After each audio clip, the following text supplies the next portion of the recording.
aquilo que foi todo o trabalho desenvolvido por Timor-Leste para normalizar e para também aproximar Timor-Leste muito mais perto dos dois vizinhos, Austrália e Indonésia, naturalmente. Temos sucessos na nossa delimitação das fronteiras marítimas e terrestres.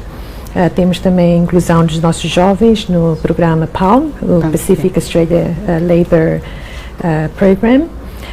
Temos também a cooperação na parte da segurança e ainda temos na mesa toda aquela área do desenvolvimento e cooperação económico com o intuito de transformar a Costa Sul no centro petrolífero regional.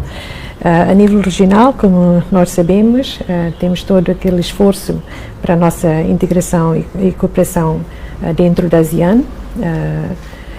Vamos ser membros plenos dentro ainda deste ano. Em outubro.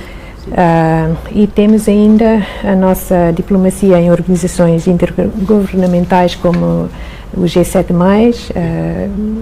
organizações multilaterais como a CPLP, e mais uma vez acho que devo destacar a eleição de um timorense que tem liderado a organização desde 2021.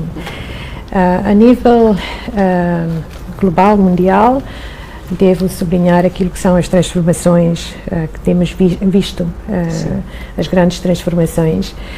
Temos agora um mundo multipolar e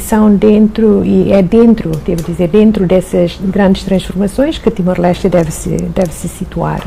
Sim. A nossa diplomacia deve se preparar para enfrentar essas grandes transformações e, em particular, poder proteger e defender sempre os interesses de Timor-Leste, as aspirações e as necessidades do seu próprio povo, protegendo a nossa identidade e reforçando sempre a nossa coesão